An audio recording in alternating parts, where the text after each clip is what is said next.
오늘은 말씀드린 것처럼 삼위일체 주일입니다.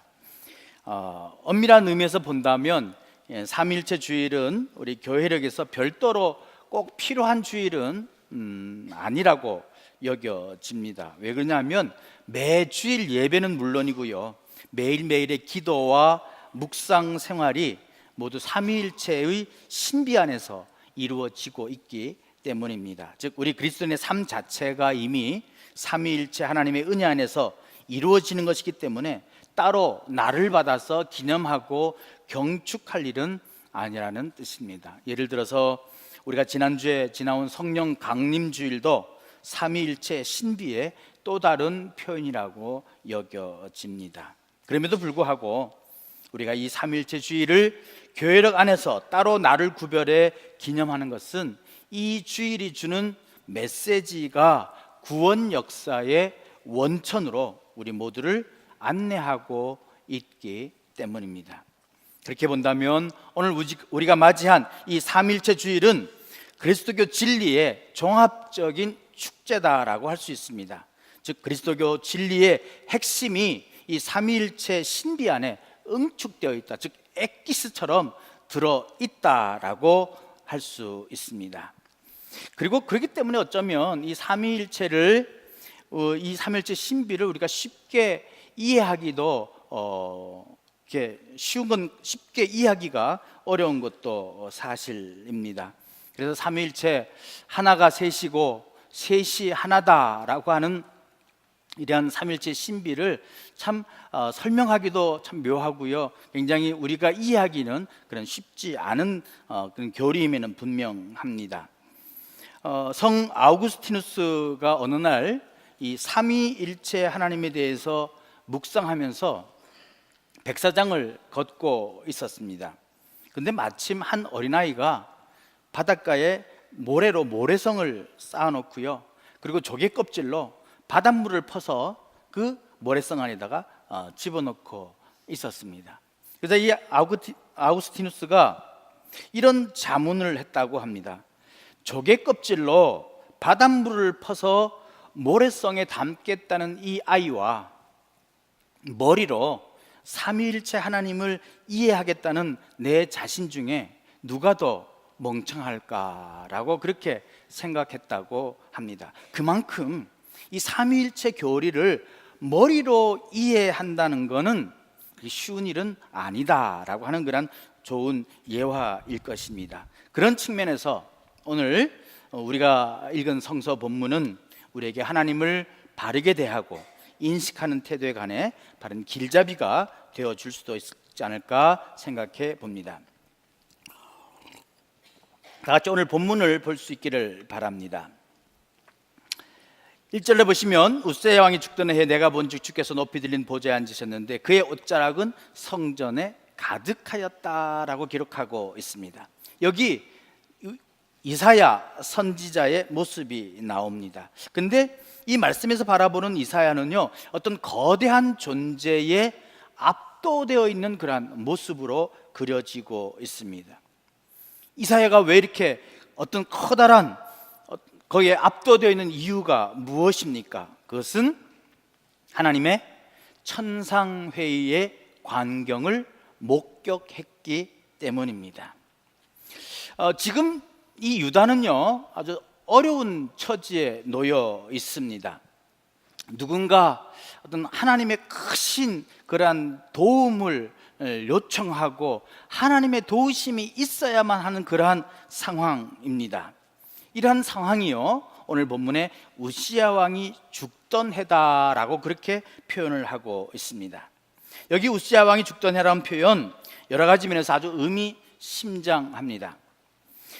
우시야 왕은 약 52년 동안이나 남유다를 다스렸습니다. 그래서요, 유다 왕국이요, 그 어느 때보다도 강성했던 그러한 왕이었습니다. 기원전 794년부터 그가 죽은 742년까지 긴 통치를 통해서 그는 정치, 경제, 국방면에서 팔레스타인과 시리아 일대까지 유다의 영향력을 크게 확장시킨 왕이었습니다. 그런 에세온 계배를 장악하고 국제 무역을 크게 발전시켰을 뿐만 아니라 유다의 산간지를 개발해 농업을 크게 일으키고 남부 시리아 동맹을 조직해서 아수르를 위협하는가 하면 강력한 군사력으로요 블레셋을 정복하기까지도 했던 왕입니다. 근데 그런 강력한 왕이 죽었습니다. 그러자 이 유다 백성들, 지금까지 유다 왕국의 부활을 꿈꾸며 그 우시아 왕을 바라보던 유다 백성들 전체가요 슬픔에 빠지게 되고 이제 우리는 어떻게 하나라고 하는 그런 큰 상실감에 빠지게 되었던 것이죠. 이사야 자신도 국군의 몰락과 쇠퇴를 염려했던 것 같습니다. 역대기하 26장 22절에 보면 이사야는요 우시아 왕 때에 왕실의 서기관으로 근무했었습니다. 그런 그가 이 왕이 죽었다는 것이 얼마나 큰 위기감과 상실감을 가졌는지는 모르겠습니다. 그렇기 때문에 이 본문 1절을 이렇게 해석할 수 있습니다. 강력한 인간 왕 우시아가 죽던 바로 그 해 나는 높이 들린 보좌 위에 앉아 계신 신적인 왕 여호와를 목격하였다라고 말입니다. 지금까지는 왕실 의존적으로 인간을 의존하던 그 서기관의 시야에서 벗어나서 천상회의의 회의를 목격한 선지자로서의 시야를 가졌다라고 하는 것을 우시아 왕이 죽던 해라고 표현하고 있는 것입니다. 이런 의미에서 이사야가 이 본 천상회의, 이것은 엄청난 터닝 포인트가 되는 그런 계기가 되는 것입니다. 여기서 우리가 주목해야 될 것은 그가 어떻게 보았느냐라고 하는 것과 그는 무엇을 보았느냐라고 하는 것입니다. 이 두 가지 질문은 매우 중대하다 하겠습니다. 먼저 그는 하늘의 이상을 어떻게 보았습니까? 실제로 눈을 뜨고 본 것일까요? 하나님은 영이시기 때문에 그는 육신의 눈으로 보는 것은 아마 불가능했을 것입니다. 그렇다면 그는 자신의 주관적인 내적인 경험을 가지고 내가 본 적이라고 표현했을까요? 그것도 아닐 것입니다. 그는 하늘의 이상을 어떻게 보았을까요? 그것은 하나님은 그의 영적인 눈을 열어서 초자연적인 어떤 환상을 보여주셨을 것이다 라고 우리는 미루어 짐작할 수 있습니다. 다시 말하면 우시아 왕의 치적과 화려한 정치적인 위세, 즉 세상을 바라보고 인간을 바라보고 정치적인 힘을 바라보았던 그의 마음이 놓아지고 그때는 보이지 않았던 영적인 시야가 우시아가 죽고 인간의 강력한 정치가 사라졌을 때 비로소 열린 것입니다. 그가 성전에서 하늘보다를 바라봤을 때 그곳에서 하나님이 보여주시는 환상을 보게 된다라고 하는 거예요. 이 세상의 왕이 죽어 넘어졌어도 하나님의 통치는 쉼없이 계속된다는 사실을 보여준 것입니다. 그렇습니다. 우리가 세상을 바라보고 인간적인 힘을 바라보고 어떤 자신의 힘을 바라볼 때는 절대로 하나님을 볼 수가 없습니다. 영의 눈이 열리지가 않습니다. 인간적인 강력한 왕 우시아를 바라봤을 때 그는 천상회의를 볼 수가 없었어요. 근데 하나님께서 인간의 왕을 죽이셨을 때 그때 이사야의 눈이 열려 하늘을 바라보게 했다라고 하는 것입니다. 그래서요 영은 영으로밖에 볼 수가 없는 것입니다. 이것이 예수님께서 니고데모에게 요한복음 3장 6절에 육으로 난 것은 육이요 영으로 난 것은 영이다 라고 말씀하신 내용과 통하는 것입니다. 그렇습니다. 인간적인 생각, 인간적인 시야를 내려놓고 하나님을 향해 눈을 드시기를 주님의 이름으로 간절히 축원드립니다. 하나님께 시선을 둘 수 있기를 바랍니다. 세상적인 것, 땅의 것, 인간적인 것, 정치적인 것 거기 의지하지 마십시오. 그러면 하늘이 보이지 않습니다. 하나님이 보이지 않습니다. 자, 그가 영의 눈이 열렸을 때 무엇을 보았습니까? 그는 이렇게 고백합니다. 나는 여호와께서 드높은 보좌에 앉아 계시는 것을 보았다. 그의 옷자락은 성소를 덮고 있었다. 날개가 6씩 달린 스랍들이 그를 모시고 있었는데 날개 둘로는 얼굴을 가리고 둘로는 발을 가리고 나머지 둘로 홀홀 날아다녔다. 그들이 서로 주고받으며 외쳤다. 거룩하시다, 거룩하시다, 거룩하시다. 만군의 야훼, 그의 영광이 온 땅에 가득하시다. 3절까지의 말씀을 공동 번역으로 읽어드렸습니다. 무엇을 보았습니까? 하나님을 보았습니다. 여호와께서 드높은 보좌에 앉아 계시고 그분의 옷자락은 성소를 덮고 있습니다. 날개가 6씩 달린 스랍들이 여호와를 모시고 있었는데 날개 둘로는 얼굴을 가리고 있었습니다. 그것은 뭐냐면 여호와의 영광을 직접 눈으로 볼 수 없다는 것입니다. 그리고 날개 둘로는 발을 가렸습니다. 그것은 발의 상대적인 불경건성을 이야기해 줍니다. 그리고 나머지 두 날개로서만 스랍들은 본래의 목적대로 날 수 있었습니다. 스랍들이 날면서 뭐라고 찬양합니까? 거룩하다, 거룩하다, 거룩하다. 만군의 여호와여, 그의 영광이 온 땅에 충만하도다. 찬양의 주제가 무엇입니까? 하나님의 거룩입니다. 여호와의 거룩입니다. 여호와의 영광입니다. 그래서 천상의 찬양은 오로지 하나님을 찬양하는, 하나님의 거룩과 하나님의 영광을 찬양하는 것입니다. 그리고 이 찬양 소리로 인해서 문지방의 터가 요동하며 성전의 연기가 충만했다라고 합니다. 고대 근동의 성전 구조를 연구한 학자들에 의하면 이 문지방의 터는 바로 일종의 신적인 존재다라고 하는 것입니다. 그래서 천사들이나 하나님을 경외하는 신적인 존재를 문지방의 터다라고 그렇게 표현한다고 합니다. 즉 문지방의 터가 요동했다는 것은 신적인 존재들마저 하나님의 거룩하심 앞에서 요동했다는 뜻입니다. 결국 이런 모든 정황을 고려해 볼 때 이사야는 예루살렘 성전에서 예배나 기도 중에 혹은 왕실에서 주관한 제사에 참석했다가 하나님의 현현을 경험한 것입니다. 문지방의 터가 요동하고 온 스랍들이 하나님을 창화하고 온 사방의 성전 터가 요동할 때 하나님을 바라보게 된 것입니다. 근데 여기서 이사야의 반응이 무엇입니까? 5절 보십시오. 그때에 내가 말하되 화로다 나여 망하게 되었도다. 나는 입술이 부정한 사람이요 나는 입술이 부정한 백성 중에 거주하면서 만군의 여호와이신 왕을 배웠음이로다 하였더라. 이릅니다.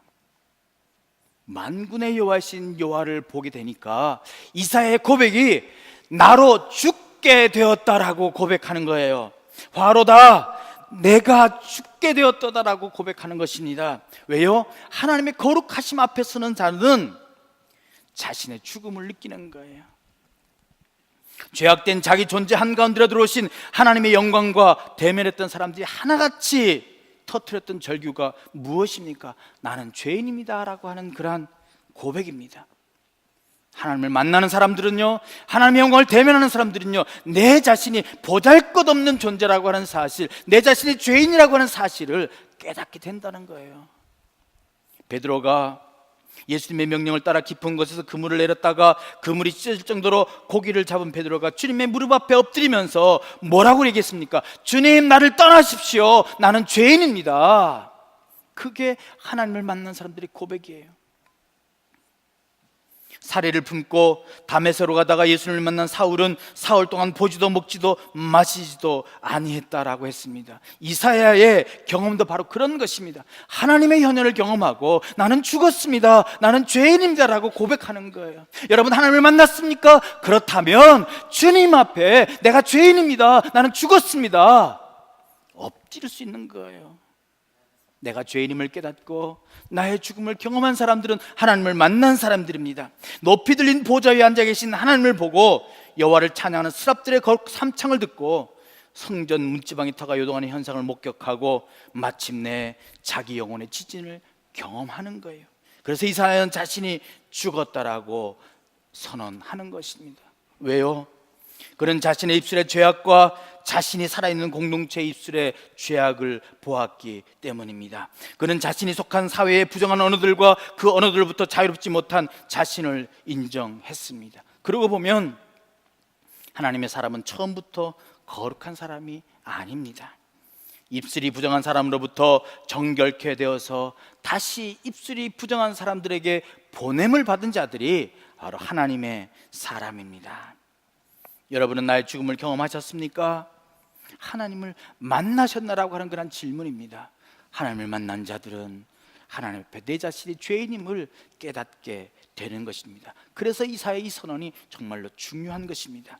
하나님 앞에서 자아가 죽지 않은 사람은 끝까지 자신의 의로움을 주장합니다. 내가 죄인이 아니면요, 주님이 필요 없잖아요. 내가 구원을 받을 필요가 있는 자는 죄인인 자예요. 그러기에 내 자신이 죄인입니다라고 고백하는 자에게 하나님의 구원의 놀라운 역사가 임할 줄로 믿습니다. 하나님을 만날 수 있기를 바랍니다. 하나님 앞에서 거룩함으로 떨 수 있는 그런 저와 여러분 되시기를 주님의 이름으로 간절히 축원드립니다. 그러면요, 하나님 앞에서 내 자신의 죽음을 경험한 사람은 하나님의 용서와 새로운 부르심에 직면하게 됩니다. 6절 7절입니다. 그때 그 서랍 중에 하나가 부젓가락으로 제단에서 집은 바 핀 숯을 손에 가지고 내게로 날아와서 그것을 내 입술에 대며 이르되 보라, 이것이 내 입에 닿았으니 내 악이 저해졌고 내 죄가 사하여졌느니라 하더라. 아멘. 자신에 대한 죽음을 선언한 이사야에게 스랍이 날아와서 극적인 죄 사함을 선포합니다. 주지할 것은 하나님의 불에 달궈진 부젓가락이 이사야의 입에 닿았다는 거예요. 여기서 입은 인간 존재 중심을 의미하고 동시에 선지자들, 바로 하나님의 마음을 가지고 하나님의 심정을 가지고 입으로 하나님의 말씀을 전하는 그러한 선지자들에게 있어서 이 입은 중심이다라고 하는 것입니다. 따라서 이 한해 장면에서 우리는 이스라엘이라는 한 존재가 죄의 사함을 받는 것을 볼 수 있습니다. 그리고 마침내 이사야는 하나님이 주재하신 천상의 회의의 내용을 듣게 됩니다. 8절 보십시오. 내가 또 주의 목소리를 들으니 주께서 이르시되 내가 누구를 보내며 누가 우리를 위하여 갈꼬 하시니라고 합니다. 주님의 음성을 듣게 되는 거예요. 용서함을 받았을 때에 하나님으로부터 친히 음성을 듣게 됩니다. 부르심을 듣게 됩니다. 그때 이사야의 반응 보십시오. 그때 내가 이르되 내가 여기 있나이다, 나를 보내소서. 그때에 내가 이르되 내가 여기 있나이다, 나를 보내소서 했다라고 하고 있습니다. 여기서 우리는 이사야를 이토록 적극적으로 변화시키는 힘이 무엇인지를 짚어봐야 합니다.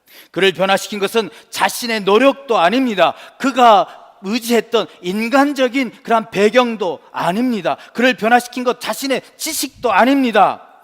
높이 들린 보좌에 앉으신 주님을 그가 보고 입술의 사악함을 사함 받았을 때 그 이사야는 가슴에 뜨거움을 안게 되고 그 뜨거운 만큼이나 불타는 열정으로 주님의 부르심에 자임하는 거예요. 주님, 제가 여기 있습니다, 나를 보내소서라고 응답하는 것입니다. 이것은 예수님과 니고데모의 대화에서도 분명히 알 수 있습니다. 요한복음 3장 5절 7절에 보면 예수께서 대답하시되 진실로 진실로 네게 이르노니 사람이 물과 성령으로 나지 아니하면 하나님의 나라에 들어갈 수 없느니라. 육으로 난 것은 육이요 영으로 난 것은 영이니 내가 네게 거듭나야 하겠다는 말을 놀랍게 여기지 말라라고 분명히 말씀하십니다. 하나님의 영으로 하나님의 은혜로 사함받지 않은, 거듭나지 않은 자는 하나님 나라를 볼 수 없다라고 하는 거예요. 반대로 얘기하면 거듭난 자는, 하나님의 영으로 거듭난 자는 그 마음의 뜨거움으로, 사함을 받은 자는 그 마음의 뜨거움으로 하나님께 손을 든다는 거예요. 주님, 내가 여기 있습니다, 나를 보내소서라고 말입니다. 예수님이 왜 이렇게 말씀하셨습니까? 니고데모가 그동안 걸어온 길을 예수님이 아셨기 때문입니다. 그는 바리새인으로서 한나라의 지도자였고 이스라엘의 선생이었습니다. 그는 밤중에 예수님을 찾아온 것으로 미루어 그는 진리에 목마른 구도자였습니다. 그럼에도 불구하고 예수님이 그에게 거듭남과 성령에 관해 말씀하신 것은 정작 그를 변화시키는 것은 그의 외적인 조건이 아니라 성령님만이 그를 변화시킬 수 있다는 것입니다.